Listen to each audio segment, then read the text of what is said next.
Hey everyone, my name is Taras, and in the back you see our 17-foot casita. This is what we've been living in for the last 6 months.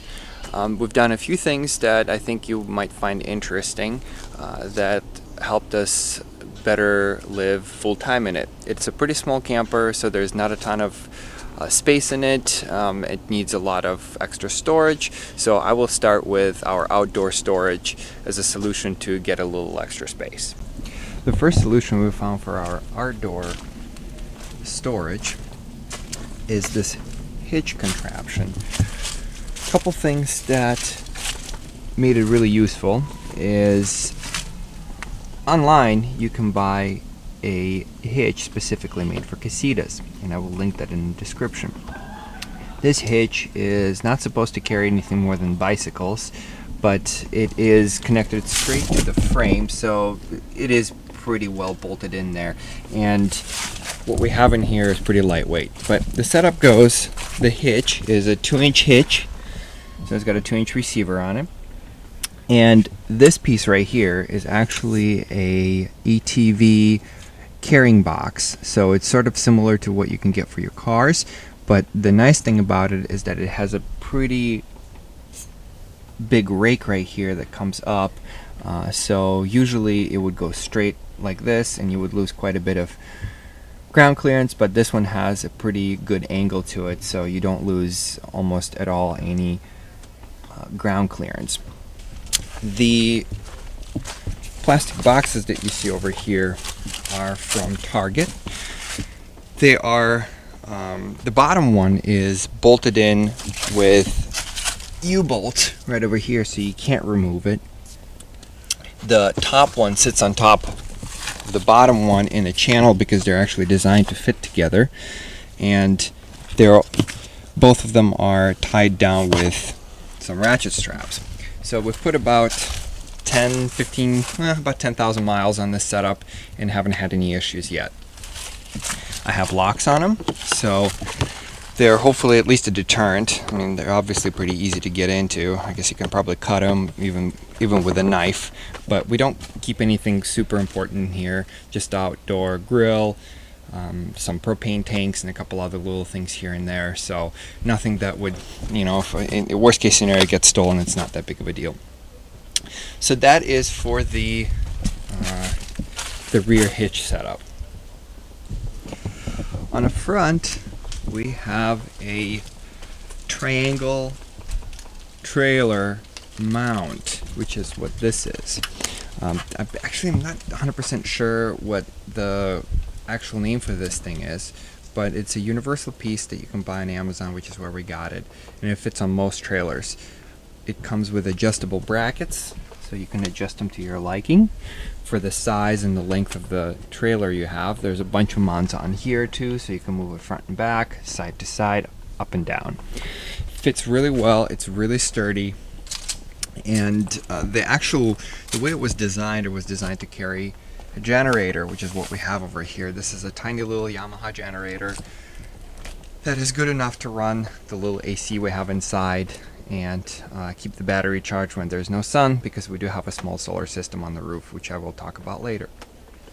We also have these boxes over here for extra storage.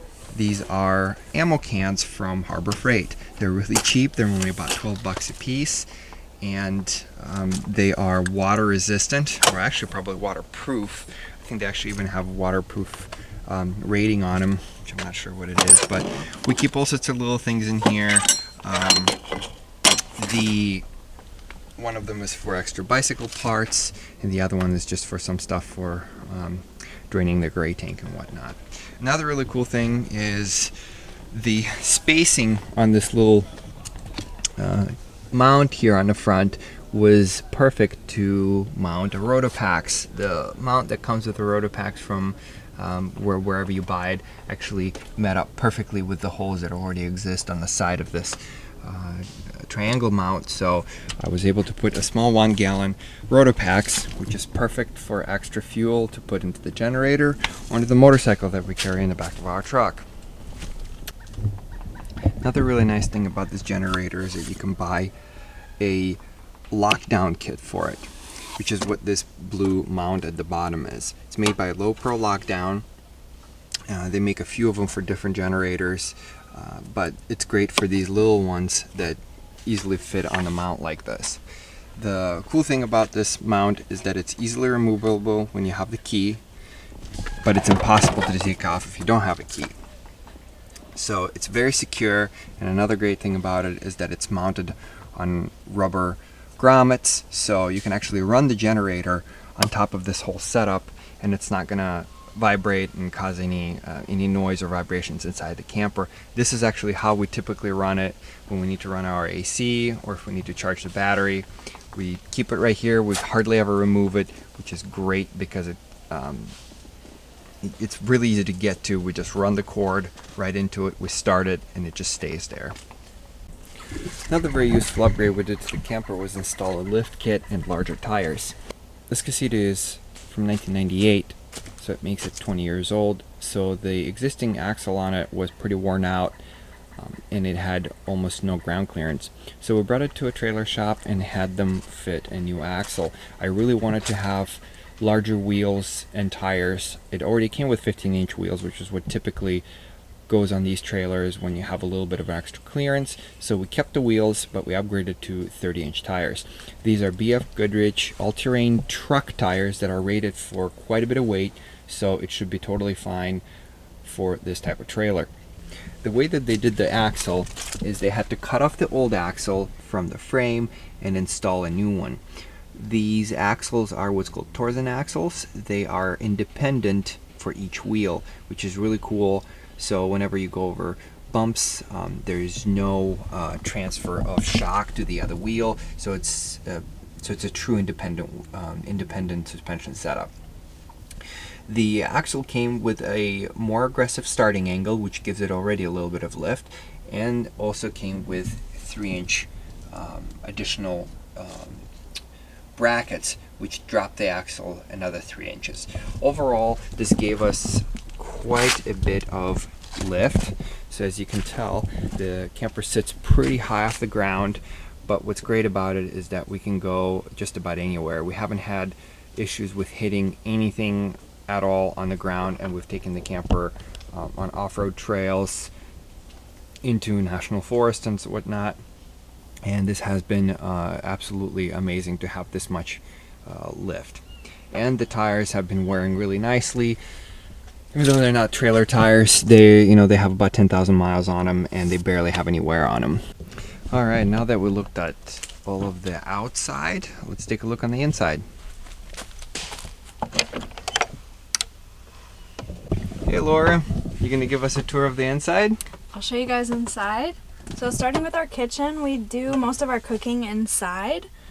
We have a Dometic 2-burner propane stove. Which is actually an additional piece that we installed ourselves because one that was in here wasn't nearly as nice. And then we also installed this little additional pop-up table that gives me a little more room in here. We have a aerator attachment on the faucet. These little magnetic strips at the back with all of our spices and our knives. We attached these canning jars to the top here, so that's where we keep our tea and coffee. We have storage underneath the sink, actually quite a bit of storage. And then up above is where we keep all of our dishes. So we use the Corel plates and a lot of pop-up kind of stuff like this coffee maker, which expands. And then our only pot and collapsible tea kettle. So we drink a lot of tea and coffee. Yes, we do. And then we have a pantry over here. And then this door also kind of serves as additional food prep area. We have these little battery-powered lights that apparently don't work so well on the inside. I think they're light and motion sensitive, so I think there's enough light in there right now that it doesn't trigger it. There you go. I have to give it a little hit to go to work. Okay, yeah, just like everything. This is where the microwave used to be. There's a little outlet where it was plugged in, but the microwave is kind of a waste of space in here, so we just took it out. And then we have more storage up above as well. This is our fridge. We even have a little freezer here. We can make our own ice. Fits everything we need. And this fridge runs on gas, DC, and AC, but we pretty much always run it on gas because it's most consistent and it uses very little gas too, so which is really nice. And then we velcroed this little tray on the door here, just used to take food outside to eat. Under the sink, there's a lot more storage as well. Then under the stove, we have a little drawer for spices.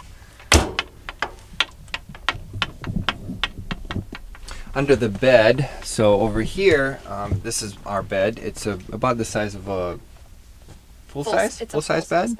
It's actually really comfortable. It has plenty of room in it. It's a small camper, but it's plenty of room for a bed in here. It converts to a 4-person dinette, but we never convert it. We always keep it as a fixed bed because we have a little space over here for us to have all our meals. This is a kind of a 2-person dinette with little storage boxes underneath it. And this is actually where our dogs sleep at night. We have a little dog over here. Her name is Macy, and she is sleeping. That's what she does most of the time. And over here, this is where our bigger dog Mish. He's about 50 pounds. He sleeps over here. And when he sleeps, we take this cushion off to give him more space, and we kind of put it over here, so it's a little bit bigger area for him. Because when he lays on the floor, he takes up this whole area, so if we need to walk at night, he's going to take up the whole walkway. That's right. And we made this little additional piece over here for extra storage. This little shelf over here. This is where we can put this down, and it actually lays flat now, and also we can put extra things on there too. So this is a little additional piece. We keep our shoes underneath, and we kind of just cut up this little over-the-door shoe organizer so it would fit under there. And we even stuffed a yoga mat down here. Over here we have what I call our little media center. So we have our USB charger with the battery monitor. And over here, these are additional little shelving units that you can buy online from Foot Casita. Little house customs actually, which I will link to in the description. These go anywhere. You can stick them under or above any sort of cabinetry, and it works really well. One thing is that they have a pretty small lip over here, so if you have something that is in there, it will, if you slow down, it will, fall out and be all over the bed, which did happen to us. So I installed little bungee cords to keep things in, and it actually works really well. Just drill little holes. These bungee cords you can buy from pretty much anywhere. I think we got them from Walmart. Over here we have all of our storage for our clothing. Right over in we there. keep our clothes mostly in little packing cubes to kind of keep it organized and more compressed. Right over here. So whenever we need our clothes, we just pull it out, unzip it, take our stuff out, and put it back in. That way everything is really nicely organized. All our lighting in the camper is LED. This is a little additional LED, sort of like a square that we installed a while back. It has a bunch of LEDs in it, and it keeps everything illuminated really well. This is pretty much the only thing we need to run at night. But we also have these lights that come with a camper. They have their own switches on them, and they're all been converted to LED, which makes a big difference on power draw. This one is also LED, and it has 2 positions, actually 3, off and 1 light or 2 lights, which is really nice. And we also have a light strip over here. It's all the way around, and it changes colors, and it's kind of cool at night. You can have it set to red, for example, to keep your night vision from being distracted, or you can have it on a party mode and it will blink and do all sorts of cool stuff. So we don't use it very often. So in the bathroom, there used to be a door here, but we removed it because when you open it up, it kind of takes up this whole space, and this is where our dog usually hangs out. So we just made this little kind of cloth sheet instead that buttons up at the top, and then magnetizes on the right side so you can go in and out, or you can just keep it open like we do most of the day. And inside we have what's called a wet bath, so it's a shower and a toilet kind of all in one. So you do it all in this one space. And we have a sink, a little window in the back, and storage below the sink. Seems like a really small space, but there's actually a ton of room in here. I can come in here. For some reason the light is on. I'll turn that off. But in here, you can stand around and, you know, I mean, I got quite a bit of room in here. Right? Take a shower, take a bathroom break. Cool. Stop! But there's quite a bit of room in here. And you can wash your hands and you can take a shower like this, or you can just stand right here and just kind of go like that. Actually works pretty well. And Ross, how tall are you? So I am 5'11", something like that. No, 5'10". I'm about 5'10", and yes, you kind of have to stand like this when you're taking a shower. But no, not really. You can stand right over here, and it would actually be pretty decent. I never really have an issue. You can bend your knees a little bit too. So, but it's really not that bad. And speaking of room in the camper, when you go out over here, you know, like I said, I'm 5'10" or something like that. I still have a ton of room here, so I can, even if I stand on my tippy toes, I still can't hit the ceiling. And this is a 17-foot casita, and 17-foot casitas have like a bump out on them over here, so they provide quite a bit more room. I think 6'4", 6'5", something like that. So even really tall people will be fine over here. The one thing is that over the years, being this thing is 20 years old, the carpet, that this is a OEM stock carpet that comes on these, does get a little saggy, which is what happened over here. So this probably has taken about, I don't know, 1.5 to 2 inches of headroom, but even right over here I still can't hit it. So it doesn't really bother us, but we will fix that eventually, because it's supposed to be nice and flush and you can still feel it kind of sticking, but we'll put some glue in there and then we'll keep it from sagging, because now it's slowly sagging and making a really weird noise. Thanks for watching. If you're interested in following more of our travels, you can follow us on Instagram at Dacha on Wheels. And also subscribe to our YouTube channel to see more of our upgrades and things we've learned over our travels.